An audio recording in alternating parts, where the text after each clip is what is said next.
Kinshasa na biso. Réalité ya banaki. Réalité ya banaki. Réalité ya banaki no. Buyukite. Buguyoka kaka. Kinshasa na biso. Kin eleki partout. KNB Kinshasa na biso. Kin eleki partout. Kinshasa eleki partout. Mikolo nezabino pardon. Jima sala yolo raté. Ya on a bien yo. Jima mukende. Oumela. KNB Kin eleki partout. Rien à dire. Toi on a terre envié parce que Kin eleki partout et l'osako liboso ambongo mosanto azate Céline Don Kardasha isongolo bisous bye bana Kin ke bana jako zape so kuta nango KNB Telema qui chasse eleki partout Jimmy Mukendi Oumela KNB ko zape te so kuta nango check ovandi. Abonnez-vous sur notre chaîne YouTube Kinshasa na biso. Mbote na bino bandi nyonso ya magazine na biso KNB o eza toujours wana pona ko informer bino pe pona ko lakisa bino ba vraie réalité ya Kinshasa. Tout fond la édition au week-end à lelo na élément oyo 120 territoires 645 territoires ezui kimia selon rapport ya ministre ya défense nationale après voyage na bango oyo basalaki na est ya pays. Commentaire ya Nathan Siata. Ministre ya défense nationale Emengo Limukena na rapport na ye o asali na mokonzi ya mboka après voyage na bango oyo bauti ko sala na est ya République démocratique du Congo na cadre ya sécurité alobi 120 territoires 645 territoires ezali sikoyo considéré lokola na kimia selon rapport na bango. Kasi parmi 25 autres territoires chef lié moko te ezali ko sala objet ya attaque particulière. Ba milice bazali komi pesa souvent na ba pillage na ba attaque na ko tsaka ba embuscade pe na ko kidnapaka batu na ba zone rurale to pe na barter na yango ndenge ya lobaki.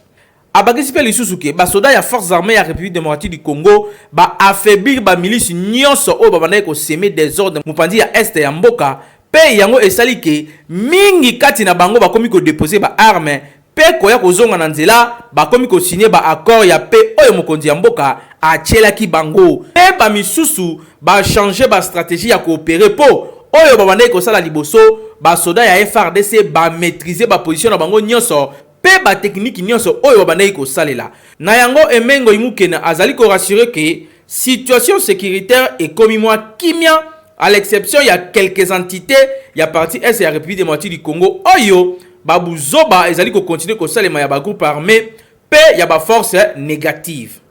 Kinshasa et l'équipe partout.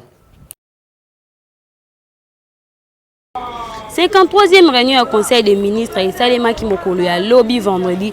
Bolanda compte rendu na yango na porte-parole ya gouvernement Jolino Makelele.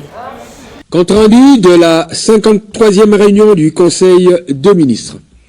Vendredi 16 octobre 2020. C'est en ce jour que s'est tenue la 53e réunion du Conseil des ministres par visioconférence sous la présidence de son Excellence M. Félix-Antoine Tshisekedi Tshilombo, président de la République, chef de l'État.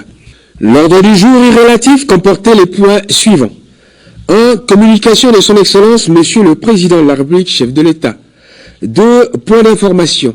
3. Approbation d'un relevé de décision du Conseil des ministres. 4. Examen et adoption des dossiers. 5. Examen et adoption des textes.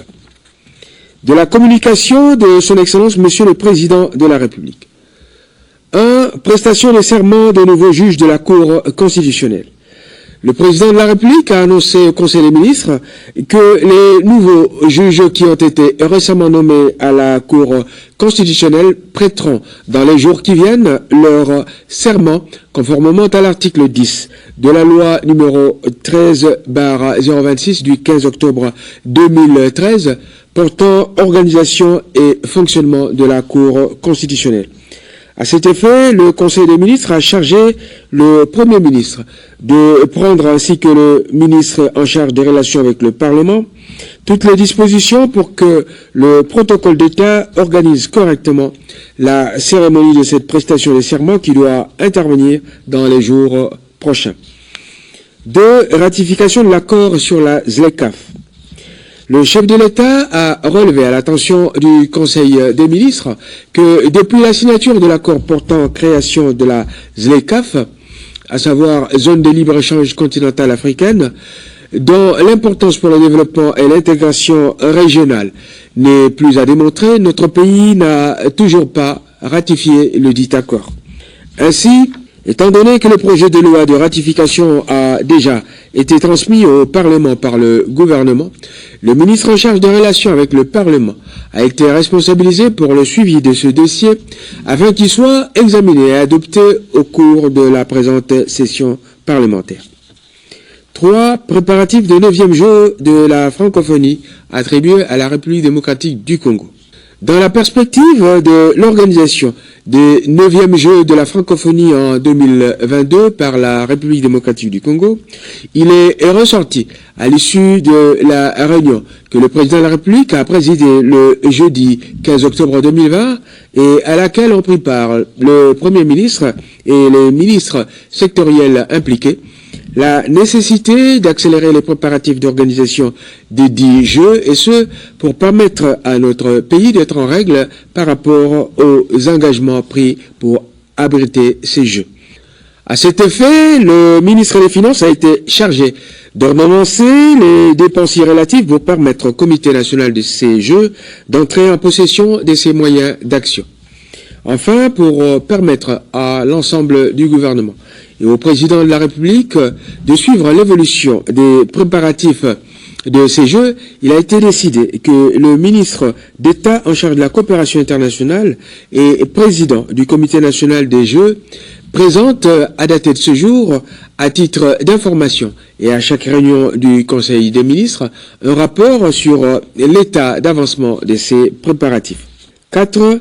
Construction du terminal frontalier à Goma dans le cadre du projet de facilitation du commerce dans les Grands Lacs.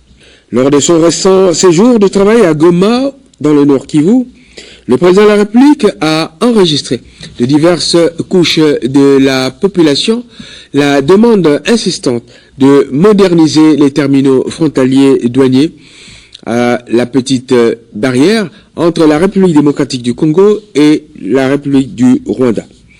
À cet effet, il a été noté que la Banque mondiale a déjà totalement financé la construction d'un tel terminal frontalier au titre du projet de facilitation du commerce dans les Grands Lacs qui a fait l'objet de l'accord conclu le 27 octobre 2015. L'objectif de ce projet est de faciliter le commerce frontalier en vue d'augmenter la capacité de commerce tout en diminuant les coûts rencontrés par les petits commerçants et les femmes à des endroits bien identifiés et partant arriver à la réduction de la pauvreté. Dans ce cadre, le Rwanda, qui a déjà bénéficié de ce financement, a construit un poste frontalier moderne, tandis que du côté congolais, les travaux seraient suspendus au paiement des indemnisations des populations riveraines pour expropriation de leurs propriétés concernées par les travaux, et cela à hauteur d'un budget estimé à 7,4 millions de dollars américains. Point d'information. Vice-premier ministre, ministre de l'Intérieur, Sécurité et Affaires coutumières. 1. État et administration du territoire. Le vice-premier ministre, ministre de l'Intérieur, a donné les indications suivantes en rapport avec les activités de son secteur. Premièrement, l'état d'esprit de la population. Il est dominé par divers commentaires et réactions, notamment autour des sujets suivants.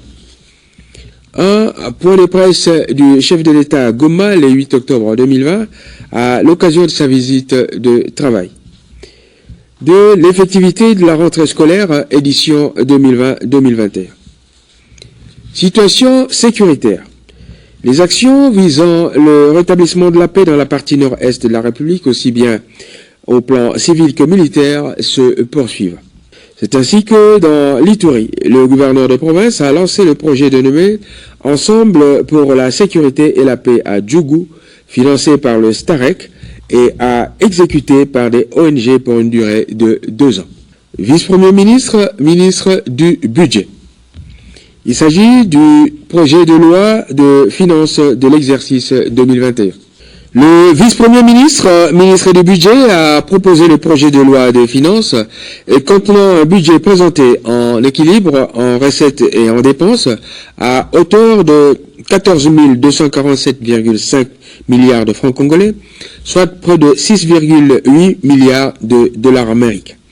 Ce budget dont l'adoption est proposée est dans la droite ligne de la préfiguration déjà adoptée par le Conseil des ministres. Le budget reflète les avis des membres du gouvernement sur les actions phares qu'ils entendent mener en 2021. Il est élaboré en phase avec le Fonds monétaire international avec lequel notre pays envisage la perspective d'un programme formel. Le vice-premier ministre, ministre du budget, a sollicité du Conseil des ministres l'adoption de ce projet de loi des finances. Après débat et délibération, le projet de loi des finances 2021 a été adopté et le Premier ministre a été chargé de transmettre ce projet au Parlement. Commencé à 14h25, la réunion du Conseil des ministres s'est terminée à 21h37. Je vous remercie. Après ba problème ebele ndeti ya poison oyo ekomelaki évangéliste Kabundu Alesa, pasteur Albert Kakenza akendaki ko visiter mokolo ya mardi na ndako na ye. Papa yotalanga makambo so yelinga alobi yotalanga consolenga pe na makambo ya poison ebele le poison ba histoire ka ya ba poison dans le but de Yotalanga et tout ça, et dans les Pananga, ça va pas mon papa. Merci Mengue. Parce que il y en a tant va passer les baïbaka, Ninga Malonga. Donc on a eu qu'il sous le nom et passe. Le problème avec le poisonnement et la santé. Donc on a vu non ailleurs. Nayo kama mwezande masola mwezande yongwana naye parce que moni azabote ya mingi bandeko ba pasteur pona kozongisa bolingo ezaka kala ezaka kama mingi mona ke ba pasteur lelo bastel bakoma na niveau ya kobomana osala mutu mabe tozomitu na christianisme ezokende wapi christianisme asolo eza wapi. Oui, imaginez que la vaine a d'abord mon sel dans Zambie. La canisse dans mon sel dans Zambie. Soumabe, na lukaliwana, na lukalongo na moki. Nous deux ans mon sel dans Zambie, nous avons sel dans Zambie. Puis c'est la Satan, parce qu'on a connu maintenant que mon sel dans Zambie a gagné solo. La canisse dans mon tour soumabe, mon ninga mon sel soumabe. Les amawaniki, on a encouragé. Zambie a bien justifié. Zamba Bingyo pour justifier devant Bamounanaye, Azajo Barafa, au Bixamzotona. Bixamzotona, c'est rétabli complètement. Comme vous n'avez pas courage.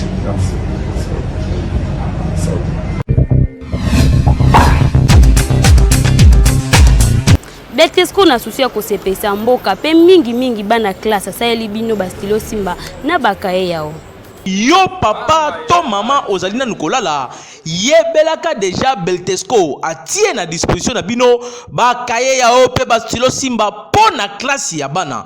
Welisaka déjà osombaka bakaye na yo po lobi olobateke o bayebisaki ngai te to yebisi yo kaye yao pe stilo simba nde bongi po na mwana na yo atanga kitoko. Boya, pour ça la confiance dans la Betosco, pour ça bakaye ya Betosco bakaye ya qualité qui toko vraiment to beli libino ya mbango po stock elingi si la e bandaki kala baninga wado somba yo papa ozana nu na ko rêver tangu ifone ya mbango somba bakaye nao bakaye ya ezali awa na magasin Betosco toza pe na ba stylo simba oyo ezokoya ezokoma ba stylo kitoko encre ya bien moi na combattant moulay ate ko na kata salle de classe yango zo koma au ça dépense te ba mango stylo économique yaka mbango soma ba cahier na stylo ya Bitosco tozana ba cahier cartonneau oyo ezali ba cahier registre ba bengaka yo kalaka yo papa responsable ba cahier registre ezali ya A4 na ya A5 toza pena ba cahier ozana ba joueur na ba ngaka ba cahier ba joueur ya ko soma ba cahier registre qualité kitoko ezali na cahier ya Bitosco vraiment Betesco Mosungi ya mboka somba bakaye na ba stylo oyo partout na République démocratique du Congo mobimba pe na moins cher.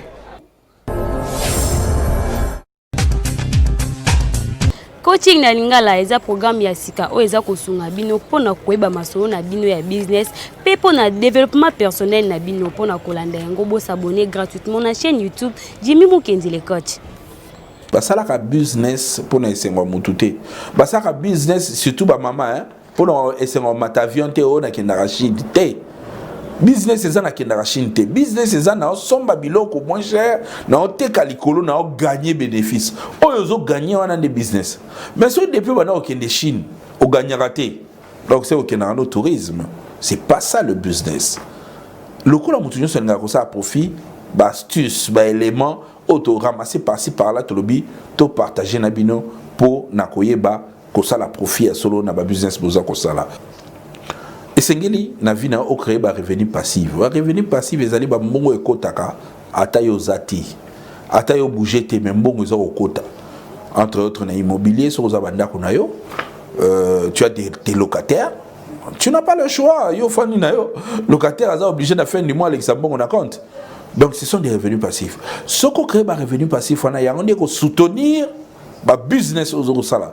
À un certain moment, ce que moi défaut, bon revenu passif, on a aider de temps en temps pour soutenir business aux autres salaires pour qu'ils bossent. Parce que phénomène à recours, parce que tout ça va prévoyant. Pour recours, il faut vraiment aussi là. La réserve na onyo or que réserve solo les revenus passifs c'est-à-dire mbongo koti sakasa sala musala mais entre temps que tozo sala musala ozo matisa ba revenu na yo client oyo so zoa oza na facilité à maintenir parce que ayebi ba service na yo que oyo zo ko luka na kozwa. Donc quand tu fais un business il faut savoir ko garder relation mo songolo na ba client pour client kanisaka toujours yo tango aza na besoin et loko oyo akozwa et pas na yo. C'est très important. Merci beaucoup, c'était moi, Jimmy Mukendi, le coach, votre frère, pour vous booster, vous motiver, pour que vous puissiez redevenir encore la meilleure version de votre vie. À très vite.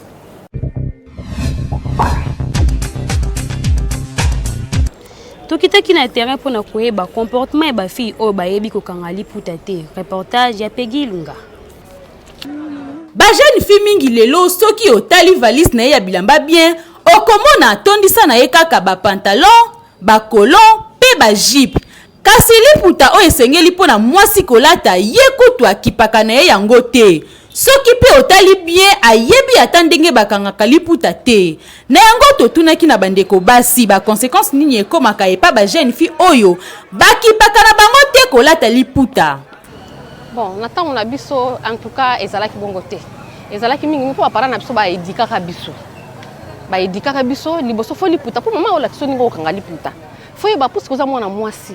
Okoza na mukumbo kola taka pantalote, okipa bokilo kola taka pantalote, okokine pa na bino moko tango za déjà mwasi oyo mobali apese liombo. Fo la takitoko. Pour ata bo pauvreté na bino ezali, mais bakomona ngo te olati bien maputa mibale mais soko olati changer couleur lokola magasin na kata nzoto bakomona ke mobali oyo azane loko te soko kamwana biso te liputa couleur mususu wa kangeli mwana mususu oyo alati mususu pantalon eza biloko moko bon pona ngai na mona ngo eza c'est l'éducation kaka ya bato po ngai mwana ngai ya mwasi aza déjà na ndako alibala abala mwana ngai tina ndako mwana ngai maputa ebele mwana nga bande ko somba maputa tango asombi yanga asombi pe yaye asombi pe yangai batu mingi basawo kanisa ye kutunde mutaza marié nakata ndako wana nzoka nde ngai nde mama mutu lokola bimaka tongo nde ya tikalaka na ndako kosala bamisala bato bazokanisa lokola mwasi libala soki abimi azoya wana tata wana mobali na yo te papa abiso abiso okanisaka te mama abiso mpe azalaka zela ezala mokolo omona mama abiso mwana ngai kaka na maputo omoni libumu polele te omoni mabele polele te na bari mpe akota te amelaka mpe masanga te mais aza femme marie na aliansa monene na liboko abalaki ndenge nini lokola ataka pantalon tabalaka ndenge nini seke eza éducation po bamama misusu bazali ye moko azopesa mwana puisque ye mpe aza kaka lokola ye mpe akolaka lokola mwana ni wana eza éducation de base ye mpe lokola akolaka bongo yango mpe mwana nazomona lokola mwana nga nzoto minene fo bamonaka ye ti fo bamonaka ye mpo mibali fo balulaka ye wana eza éducation te mpo na nga mpenza nazalaka mpenza contre bana basi oyo balataka biloko ya mabe oyo bazomona nga bayebi nga bayebi ke mama oyo kaka ndenge azolobesa kaka bongo mpo ndenge nazotelemi boye eza babokilo bakomona bato boye bakomona mobokilo na ngai asepelaka puisque azo eloko ya bien conseil na kopesa bango ata bazosalela bango baza koloba tozosalela kilelo wana ozosala mwasi ata oza jeune fille suka nango kokóma kaka mama fo ntango oza elenge fo oyeba koko ntango oza elenge fo oyeba mpe kolata liputa oyeba mpe kosomba liputa bino bozosomba kaka sikoyo bapantalon lobi tozomona bamosusu akoki kokóma na zemi boye aza ntango tu na liputa oyo akokanga te omona kaka ozolata kaka mwa pantalon kamwa kenzo moko kaka bongo ata oza na pantalon mais fo ozala mpe na baputa mpo mingi mpe mibali mosusu mpe balingala bango bapantalon te mingi mpe baza kozanga mabala mpo na nini kaka bapantalon biloko moko ya mikuse bilamba moko ekanga nzoto mais mutu mosusu mpe amonaka yo le mosusu mpe apointaka yo amwana mwasi oyo nasepelaka na ye mpe elateli na yo kaka yango ezozangisa mpe libala bandeko na biso ebele bamama na biso ebele bazoyeba kolata liputa te ezopesa d'abord soni mpo culture na biso africaine ezokende kaka kokufaka mais faute namonaka eza nini faute eza na baparent mpo mona parent azoyeba te ndenge akoakadre mwana mpo ozomona ata mwana moke ndenge azalaka boye eloko nyonso ekolakisa mwana nde eloko mwana akosala mais mama azotika mwana azokola azosombela ye bapantalon mwana azolata mbo mpo alakisa ye liputa ke ndenge mwana asengeli akanga liputa mama azolakisa mwana te mwana akokola kaka na esprit ya ndenge wana epuis mingi bakomi koyeba liputa kaka mpo na journée de la femme tomoni yango journée de la femme kolala maputa babala ekufi mais ezala kaka mpo na journée de la femme te mifale etikala na mitu na biso ke no ndenge nazolota liputa boye mpo na kibomama nde nazolota liputa boye mpo na kopesa mwasi valeur mpo na kolota liputa boye mpo culture na biso tosala effort toyeba ndenge tokolakisa bana na biso ndenge tokolakisa bango keno mwana etala basalaka boye nde mwana akoyeba tozomona ata bamama ebele lelo bayebi kolata maputa te mpo na nini mama na ye aprenaki ye te kende ndenge nini ye fo alata liputa alakisa ye te akolela na esprit wana mwana mama mokolo kaka pantalon mama mokolo kaka bakilote ozoleka boye ye azomona gênant te donc il fallait nde biso to bapapa to bamama toimpose bana ke tala bakanga liputa boye talaka basalaka liputa boye tala olati liputa okovandela boye tala olati liputa okosala boye fo bana biloko bazwa yango batya yango na mutu nde eloko ezosala mpasi keno bamama na biso to bandeko na biso bayebaki liputa te mpo de base bayekoli yango te fo bayekwisa bana bazongela kolata pantalon to kola eza nango mabe te kasi mwasi il faut pe oyeba kokanga liputa mpo culture na biso baafricaine ezalaka nde mwasi liputa kasi yo soki jeune fille lelo oyebi kokanga liputa te yebaki un jour okozalaka mama na ndako ya libala wana toyebi te soki okoya koluka mama na yo to yaya na yo nde aya kolakisa yo lisusu ndenge bakangaka liputa na ndako ya libala donc bajeune fille bomesanaka mpe na kolata liputa mpo yango nde elakisaka kibomwasi Kinshasa eleki partout. Tolingi toyeba soki ezali nango pe permis mwasi ya yamba telefone ya mobali na ye reportage ya Hervé Zaka. Na ba couple mingi lelo na ville province ya Kinshasa transparence ezalaka lisusu te. Okomona mobali alingaka kutu te mwasi na ye ayamba telefone na ye. Soki kaka mama ayambi telefone na ye, directement mobali akobanda kosilikela mwasi na ye ndeti kutu mutu mususu. Na yango totunaki na population. Est-ce que eza permis te mwasi ayamba telefone ya mobali na ye? Toboyi te 1 plus 1 égale à 1. Mais eza na ba réalité mususu. Oyo koki ko comprendre ngo te. Toboyi te ke babi 1 plus 1 égale à 1. Mais téléphone ya mobali okoki koyamba yango te sans permission na ye. Conseil na opesa baso bayambaka telefone ya mibali batika koyamba telefone ya mobali. Tokomi na monde ya business, mobali akozala kosala business na basi, akosala business na mibali, tout comme yo mwasi. Mais soko yambi telefone mobali soit disons yambita pouvoir ya mwasi ata mso aza chef na ye to aza partenaire na ye moko songolo. Ale yo biso basi lokwa tozalaka na bazu ebele omoni ke ozalaki bien imeyamba moko échanger. Donc conseil na opesa bango botika koyamba telefone ya mobali sans permission ya mobali. Atiki telefone po aza pela ba relation na ye ala ba relation ba basi ala ba relation ba mibali. Bon tant monsieur maman ko za comportement bien te. Bokoyamba telefone ya mobali na yo tant monsieur oki mongo moi si on répond toujours mabe. Yango na koki koloba ke eza mabe. Conseil ya opesa na baso ba yamba ka ba telefone mibali na bango batika wana créaka ba problème ka na mariage. 1+1 égale à 1. Soki mobali otamo na vérité to moi si. Alors mobali na ko permettre yo yamba telefone nga. Mais si on va permettre yo te on doit yamba te. Jamais basi bazora te. Baso ba yamba téléphone en bas ba basi moko tina te. Benga ye asolula. Pour moi, si nous sommes à la moitié, à cause de ce que isolante. Yo nani abali pe ko fingo po aussi la nakuna. Eza di tokote. Ba ni na mbali ba yamba te. Wono lingi mobali na yo te. Po le musumo so na ko finga yo. Temsa za mosi na tele ba le panzani. Mobali musuba linga bongo temsa za na makangu na yemo go ya benge. Sima nango libale ko panza botiki bana po alika moko amuke. Ata zo sokola mema kene ko tike papa bazo benga. Asolole na ye. Esili yongo yamba ale yo nani moso ko mbongo abandi ko finga munde za malamu te mosi na yo afinga nana tinda ki osimba parewa eza foti na yo moko afinga yo ata zaki na tina fota ko finga yo soki nazana na mabete nazana ba makangu te ni te ana droit ya ba telefone nanga mutalo bi bongo seke yende mutaza mutu mabe. Pour nga na pesa conseil moko boye biso to mibali so za mwasi na ndaku kolinga to za ba makangu ebele conseil nga pesa vraiment yango wana balinga basi bolinga solo ata yambi telefone esala eloko te ata la bunde biso to sala copie bote oteka wa telefone soki muninga elinga telefone so abenginga mwasi nga za doa yamba to azo sukola. Toi qui es mbelo na kwa tangu ngana oya speaker nango ya problème. Koyamba telefone ya mobali na yo eza nango mabete surtout soki na bolingo na bino transparence ezalaka entre mwasi na mobali. Kasi ekomaka mabe mingi soki mobali asalaka makambo ya malamu te na telefone na ye nde omonaka bapapa mingi basilikelaka basi na bango soki kaka ayambi telefone na ye. Pona ko éviter ba problème ba maman botika ezaleli ya koyambaka ba telefone ya mibali na bino. Po mibali mingi bakoma lelo kosala business na bango kaka na telefone. Un jour pe okoki koyamba mutu na ye ya musala yo kanisi kaka mbanda pe okoki kobebisela ye musala. Kinshasa, eleki partout.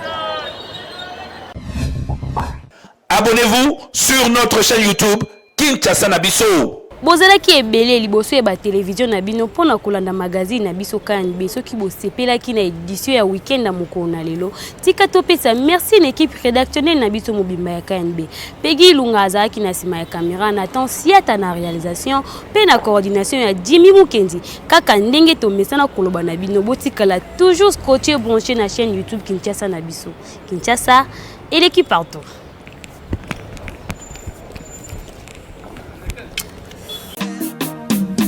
Magazine,